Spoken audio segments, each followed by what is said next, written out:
அன்பின் தேவஜனமே, இந்த நாளிலும் ஆதியாகமம் 31 அதிகாரம் அதனுடைய 1 முதல் 18 வசனம் வரை இன்றைய தியானத்திற்காக நாம் எடுத்துக்கொள்ளலாம். லாபானுடைய குமாரர் லாபானுடைய மந்தையை பார்த்துட்டு தகப்பனுக்கு உண்டானவைகளெல்லாம் லாபான் எடுத்துக்கொண்டான் என்றும் தன் தகப்பனுடைய பொருட்கள்னால யாக்கோபு செல்வந்தன் ஆனான் என்றும் சொல்றாங்க. அதை யாக்கோபு கேட்டு நிற்கிறாரு. யாக்கோபு லாபானோட முகத்தை பார்க்கும்போது லாபானுடைய முகம் நேற்று முந்தைய நாள் இருந்த மாதிரி இருக்கல்ல, முகம் வேறுபட்டு இருக்க கண்டான். அந்த டைம்ல கத்தர் யாக்கோபை பார்த்து சொல்றாரு, நீ உன் பிதாக்களுடைய தேசத்துக்கு உன்னத்துக்கும் திரும்பி போ, நான் உன் கூட தான் இருப்பேன் அப்படின்னு சொல்றாரு. உடனே யாக்கோபு என்ன பண்றாருன்னா ராகேலையும் லேயாளையும் அழைத்து பேசுறாரு. இந்த மாதிரி உங்க அப்பாவோட முகம் நேற்றைய முந்தைய நாள் இருந்த மாதிரி இருக்கல்ல, வேறுபட்டு இருக்கு. நான் உங்கள் அப்பாவுக்கு எவ்வளோ ஊழியம் செய்தேன் அப்படின்னு சொல்லிட்டு உங்களுக்கு நல்லா தெரியும். ஆனால் உங்கள் அப்பாவோ என்னை வஞ்சித்து என்னுடைய சம்பளத்தை 10 முறை மாற்றினாரு. அவர் புள்ளி உள்ளவைகள் உன் சம்பளமாக இருக்குன்னு சொல்லும்போது எல்லாம் புள்ளி உள்ள குட்டிகளை போட்டுச்சு. கலப்பு நிறமானவைகள் உன் சம்பளமாக இருக்குன்னு சொல்லும்போது எல்லாமே கலப்பு நிறமான குட்டிகளை போட்டுச்சு. இவ்விதமாய் தேவன் உங்கள் தகப்பனுடைய ஆடுகளை எடுத்து எனக்கு தந்தார் அப்படின்னு சொல்லிட்டு 9ஆம் வசனத்தை இருக்கு பாருங்க.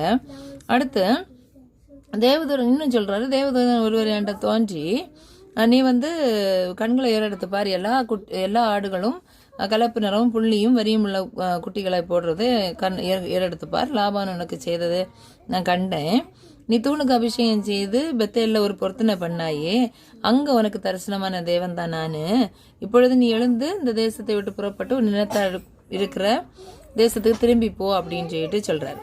அதற்கு ராகேலும் லேயாலும் சொல்றாங்க, எங்கள் தகப்பன் வீட்டிலே இனி எங்களுக்கு சுதந்திரமும் பங்கும் இல்லை, அதனால நாங்க அந்நியராய் எண்ணப்படவில்லையா? அப்போ எங்களுடைய பணத்தையும் அவர் வாயில போட்டுட்டாரு.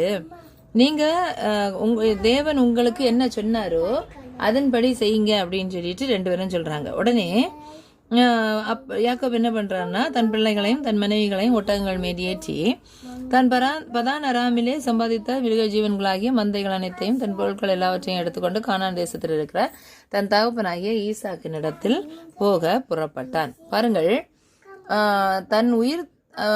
தன் சகோதரனிடமிருந்து தன்னை காப்பாற்றிக் கொள்வதற்காக லாபானிடம் அடைக்கலமாக வந்த யாக்கோபு இன்று எல்லாவற்றையும் சம்பாதித்து தான் விரும்பின மனைவி குழந்தை பெற்ற பின்பு தன் தேசத்துக்கு திரும்பி போக பிரயாசப்படுகிறார்.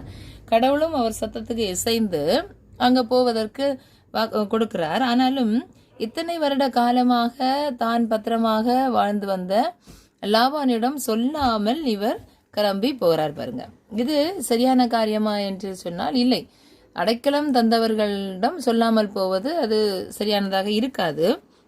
ஆனாலும் தேவன் சொன்ன வாக்கு கீழ்ப்படிந்து அவர்